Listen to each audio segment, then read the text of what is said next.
Hello everyone. In physics classes, we are doing 7th unit of class 12, dual nature of radiations and matter. And in this unit till now, we have discussed the photoelectric effect in detail. That is proving that the radiations are having particle nature also. By reading the optics, we are well familiar that radiations are having wave nature. The phenomena like interference, diffraction, polarization are showing that the radiations are having the wave nature.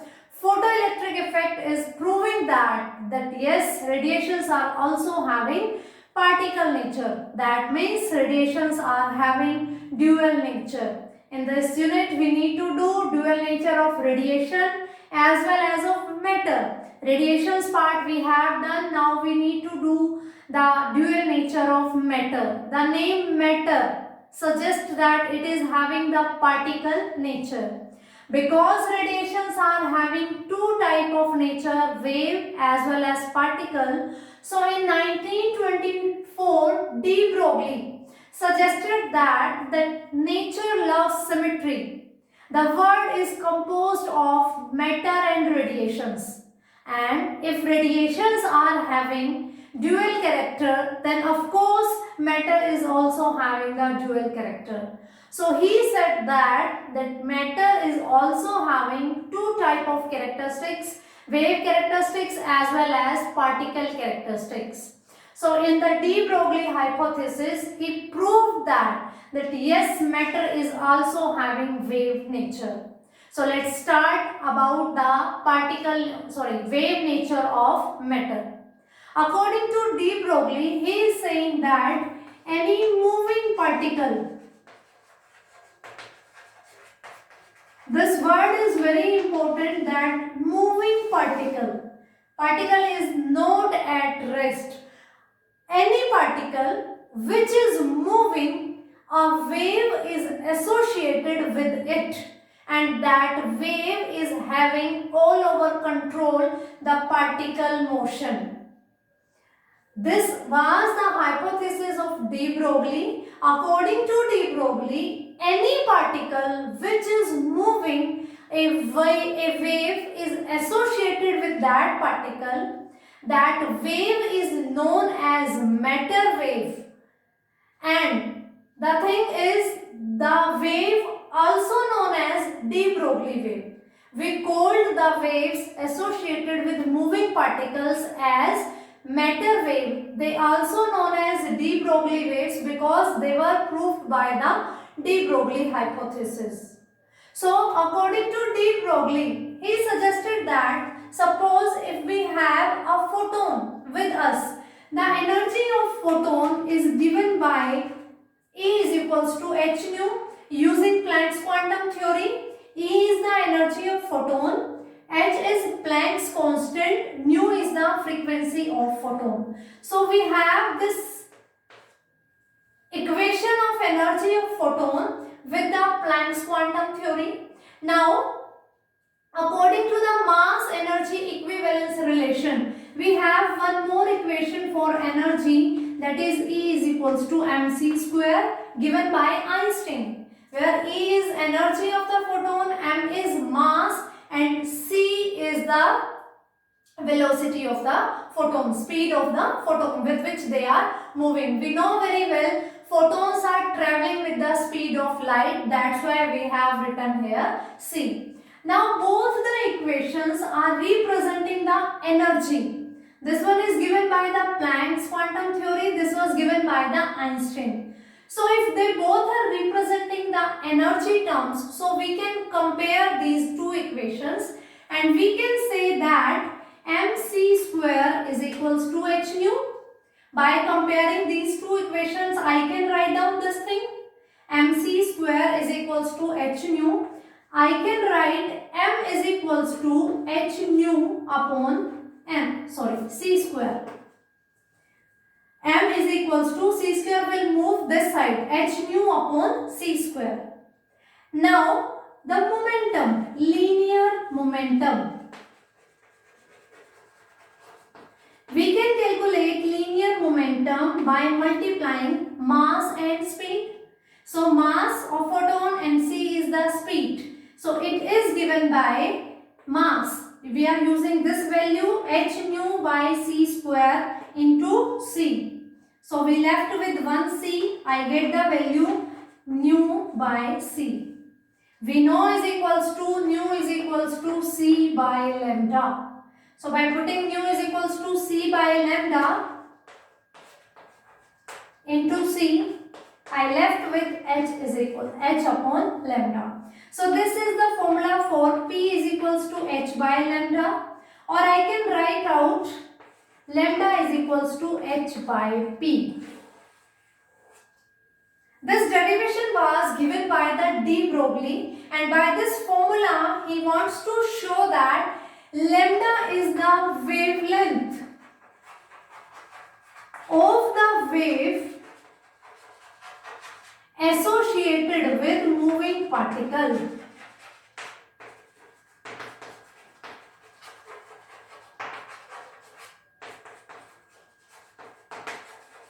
Lambda is equals to h upon p, where h is the Planck's constant and p is the linear momentum. So lambda is the wavelength of the wave associated with moving particle. He was saying that this equation is valid for both, for photons, that means for the radiations, as well as for the matter particles. So this equation is valid for the both. Let's again, I am repeating the thing. De Broglie hypothesis in 1924, de Broglie suggested that like radiations, matters are also having dual nature, particle as well as wave nature. He was saying that any moving particle is having a wave associated with it, and the wavelength of that associated wave is given by this formula, lambda is equals to h upon p, where h is Planck's constant and p is the linear momentum. So he proved this formula by using these two equations. The amount of energy given by the Planck's quantum theory, the amount of energy given by the Einstein's theory, mass energy equivalence relation. So comparing these two, I calculated first the value of m, then applying the formula for linear momentum, p is given by m into c, h nu by c square is the value of m. I am replacing this value in the momentum term. I calculated this using the nu is equals to c by lambda, relationship between frequency and wavelength. When I am putting these values and solving, I get this relationship.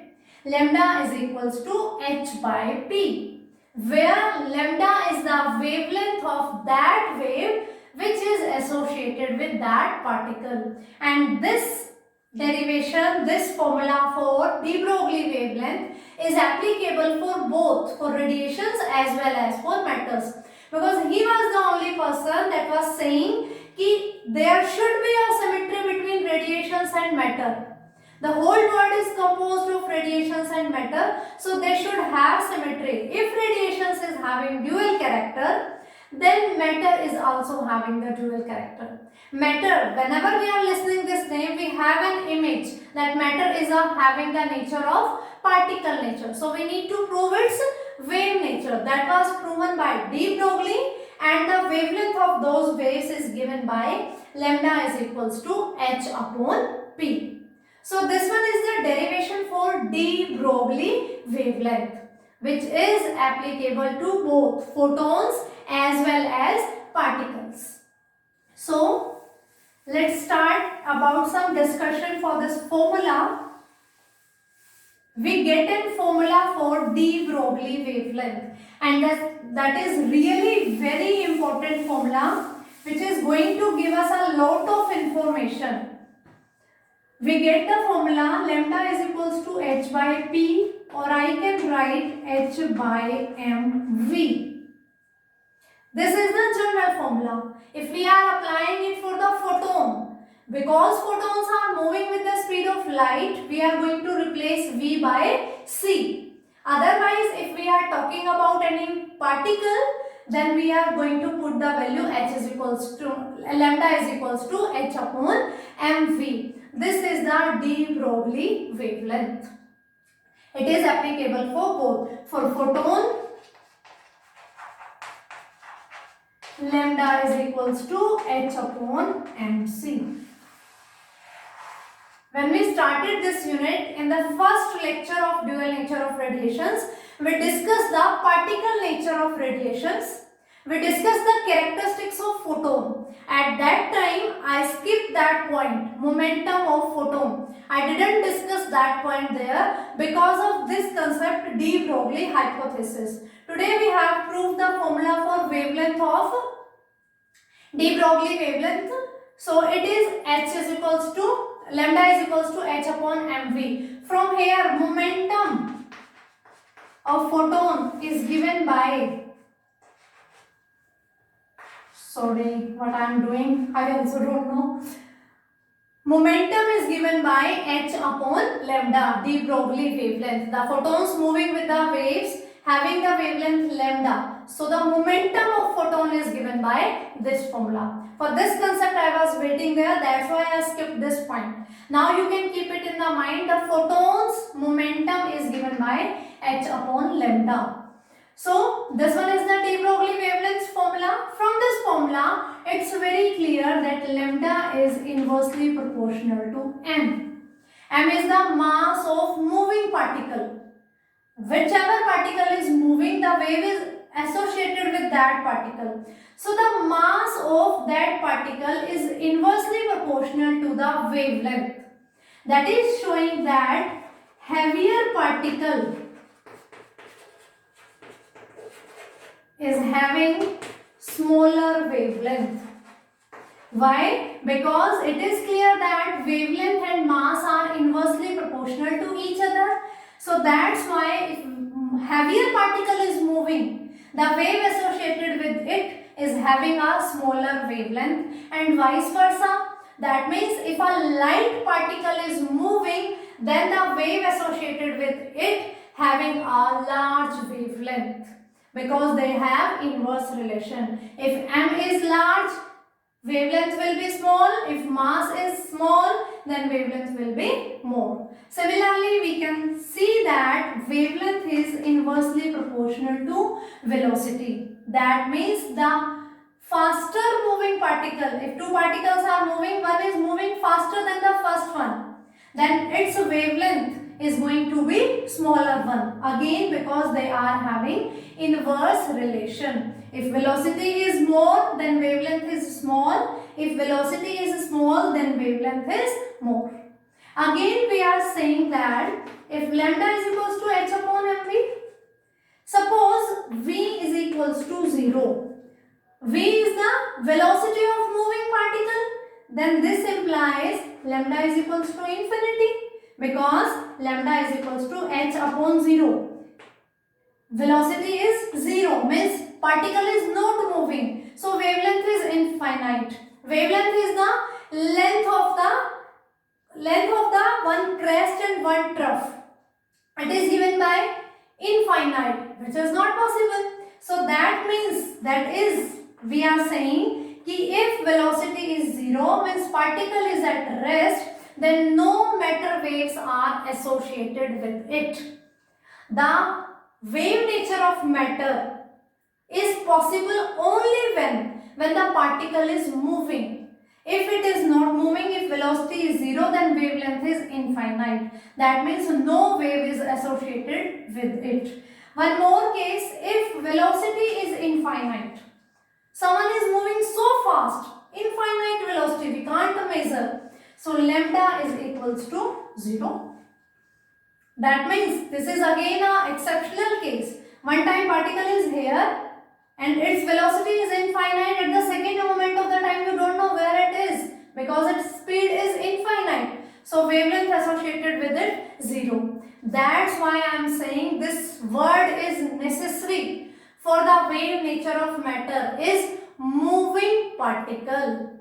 Motion is necessary. Okay. So matter waves are the waves associated with moving particle. The de Broglie wavelength is given by this formula. From this this we can say that wavelength is inversely proportional to mass and inversely proportional to velocity. Now, when we were discussing the characteristics of photon, we discussed a formula for the mass. That was, if few particles are there, suppose they are moving with a speed which is comparable to the speed of light, then their mass is also changing during the motion. I am repeating, if a moving particle is moving with a speed which is comparable to the speed of light, then its mass is also changing during the motion, and its mass is given by the formula m is equals to m naught upon under the root 1 minus v square by c square, where m naught is rest mass of the particle. This thing we have already discussed while discussing the characteristics of photon. So m naught is the rest mass and m is the mass during the motion. It is related by the rest mass by this formula. M is equals to m naught upon under the root 1 minus v square by c square. So de Broglie wavelength, which is h upon mv, we can replace this value of m. I get h into under root 1 minus v square by c square upon m naught into v, because in the denominator m is there and I am going to replace this value of m here. So when I am replacing this value of m here, I get this value in the numerator and this value in the denominator. V is there. V is the velocity of the particle with which it is moving. C is the speed of light, which is standard 3 into 10 to the power 8 meter per second.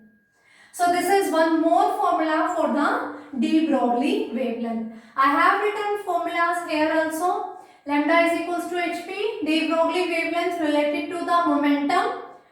Lambda is equals to h upon mv, de Broglie wavelength related to the mass and velocity. De Broglie wavelength for those particles which are moving with a speed which is comparable to the speed of light. So here are the different formulas for wavelength. De Broglie wavelength, which is applicable to both for photons as well as for the matter. Now I am comparing the thing with kinetic energy. We know that I am denoting kinetic energy by capital K. We know kinetic energy is half mv square and momentum is given by P is equals to mv. We are going to relate kinetic energy and momentum. We know the formula for kinetic energy. It is half mv square and the momentum is given by m into v. So I am multiplying and dividing by m in the formula for kinetic energy. I am multiplying and dividing by m. So I get this formula half mv whole square upon m into m square into v square, that means m into v complete square upon m, and we know mv is p. So I can write p square upon 2m. This is kinetic energy. So this is the relation of kinetic energy and linear momentum. I can write this 2m is shifting on this side. 2mk is equals to p square. This implies p is equals to 2mk. Linear momentum is related with kinetic energy by this formula. So this relation also can be applied to the de Broglie wavelength.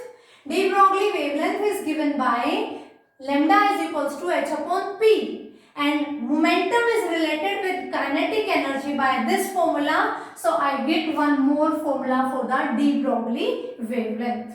Why are we doing this so many formulas for single thing? De Broglie wavelength.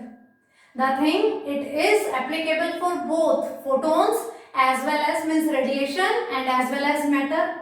Second thing, it is a very important formula. For numericals, it is going to help you. In numericals, you are not going to relate the concepts. From discussing here, you can directly yes, this formula I can apply here. Suppose in any numerical you need to calculate de Broglie wavelength and you have given mass and velocity. So you can apply this formula. In some formula, suppose mass and kinetic energy is given, you can apply this formula. Direct momentum is given, you can apply this formula. So these various formulas are going to help you in solving the numericals. That's why we are doing the different formulas. This formula is applicable to special particles which are moving with speed which is comparable to the speed of light. So these are the formulas for the de Broglie wavelength which we have discussed. In 11th class you have done the kinetic theory of the matter. From there you related the term temperature with the kinetic energy.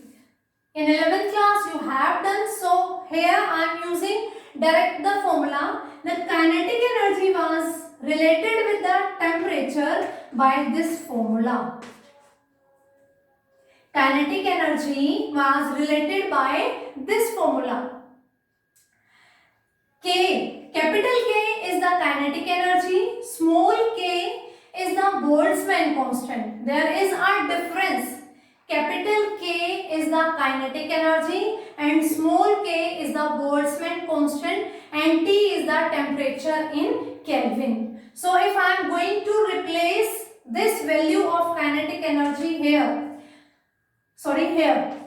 I get lambda is equals to h upon 2 mk.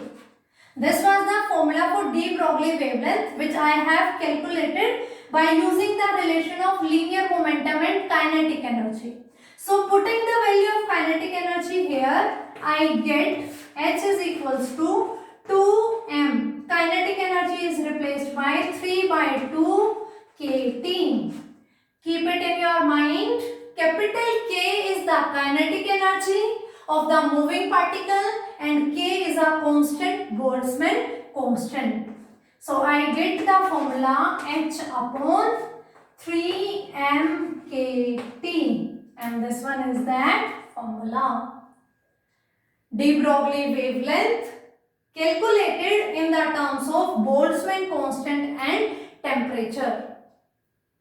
These formulas are going to help you in solving the numericals. So this is the de Broglie wavelength. This is very simple. We are relating linear momentum with kinetic energy. We are relating kinetic energy with the temperature and doing the mathematical algebraic calculations. We are getting the new formulas for the de Broglie wavelength. So we come to know about this fact that any particle which is moving, a wave is associated with it. That wave is known as a matter wave and the wave having wavelength which is given by the de Broglie formula, lambda is equals to h upon p or h upon mv. This formula is applicable for both radiations as well as for matter. These matter waves having few more characteristics. Firstly, the waves associated with moving particle are known as matter waves. The waves associated with moving particles are known as matter waves. These are not electromagnetic in nature. In electromagnetic spectrum, we have X-rays, gamma rays, UV rays, IR rays, visible rays and so many. So we are saying that these all are the electromagnetic waves. Electromagnetic waves are the waves which are produced by oscillating charged particles. Electromagnetic waves are produced by oscillating charged particles, but matter waves are not the part of electromagnetic waves. The next is, these does not depend on the charge of moving particle, that is, they are independent of nature of moving particle. I am saying if a particle is moving, a wave is associated with it. Whether this particle is positively charged, Whether this particle is negatively charged or it is neutral, it doesn't matter, because matter waves are independent of nature of the moving particle. So these are few more characteristics for the matter waves. These are not the electromagnetic waves. These do not depend on the charge or the nature of particle. That's why they are not electromagnetic, because electromagnetic waves can be produced only by oscillating charged particles. We have discussed the so many formulas for de Broglie wavelength.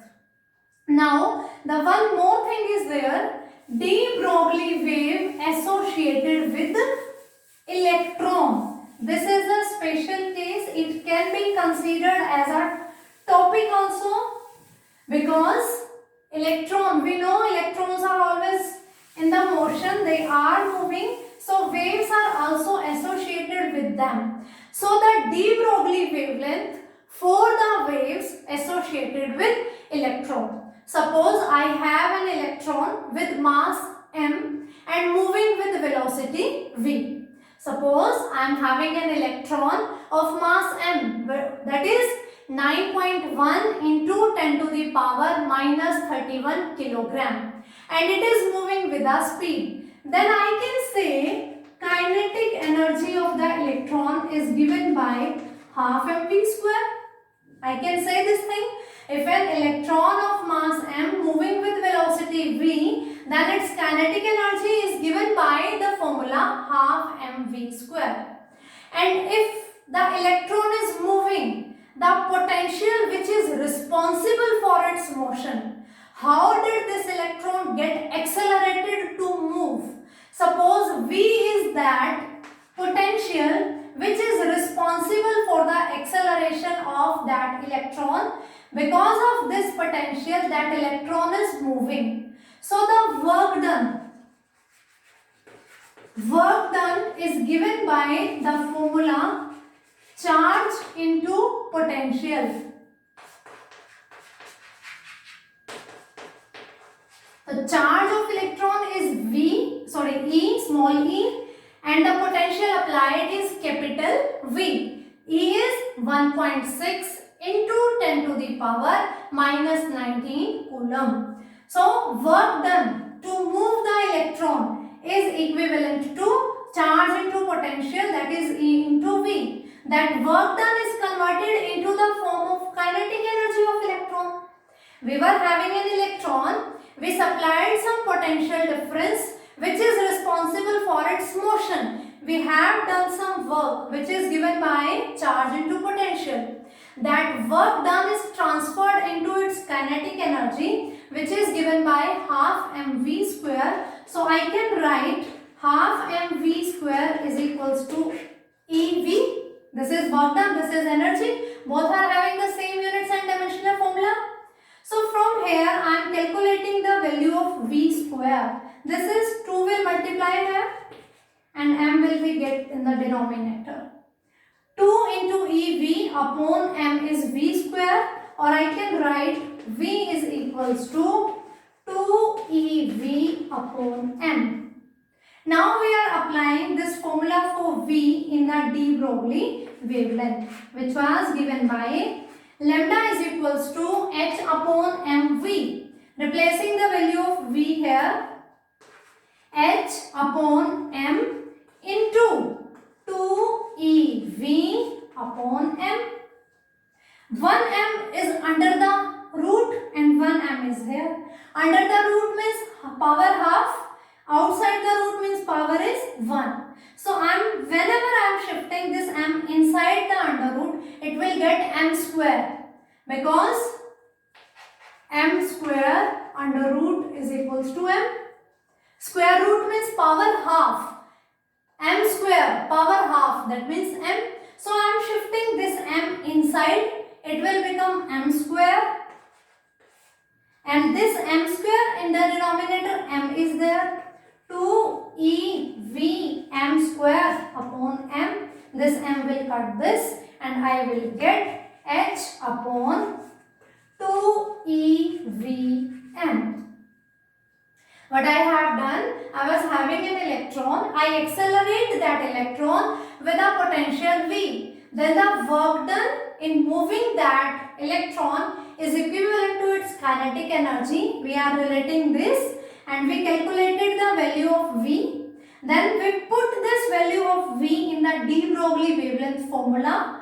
I solved this and I get the value of de Broglie wavelength for electron. I have calculated the de Broglie wavelength for electron, that is given by h upon 2 eMV, where h is Planck's constant. Its value is 6.63 into 10 to the power minus 34 joule second. E is the charge on electron, that is 1.6 into 10 to the power minus 19 coulomb. M is the mass of electron, 9.1 into 10 to the power minus 31 kilogram. V is the applied potential, 2 is the constant. When I am going to put all these values and solving this, I get lambda is equals to 12.27 into 10 to the power minus 10 upon V. Because this value of V is not fixed. It will depend on the situation. It will depend on the value given in the numerical. So, and we know 10 to the power minus 10 meter is equals to 1 angstrom. This is the relation you have done in 11th class in first unit. So, I can write down it 12.27 upon under root V angstrom. So, this is the wavelength of the wave associated with electron. This one is the formula. The wavelength of the waves associated with moving electron. It is fixed 12.27 upon under root V angstrom. 1 angstrom is equals to 10 to the power minus 10 meter and V is the applied potential. So these are various formulas for the de Broglie wavelength for different conditions. This is direct with the momentum. This is formula momentum P is equals to mv. This formula is applicable to those particles which are moving with the speed which is comparable to the speed of light. This is the formula of de Broglie wavelength which is related with kinetic energy. This is related with Boltzmann constant and temperature. This is de Broglie wavelength of the waves associated with moving electron. When de Broglie calculated this wavelength for the electronic waves, means the waves associated with electrons, in 1929 de Broglie was Nobel Prize for this thing, for giving the detail of the wavelengths of the waves associated with electrons. In 1924 he started about the dual nature of matter, and in 1929 he was honored by Nobel Prize for this special case that he calculated the wavelength of the waves associated with electrons. So this all about the wave nature of matter. We have calculated de Broglie wavelength. De Broglie wavelength is inversely proportional to mass. It is inversely proportional to velocity. The waves associated with the moving particle are known as matter waves. They are not electromagnetic waves. They are charge independent. They are independent of the nature of moving particle. So, for matter waves, the necessary condition is the particle should be in the motion, and the wavelength of the waves associated with moving particle is given by this formula. This is known as de Broglie wavelength. So for today it's sufficient. Thank you for attending my class. Have a nice day.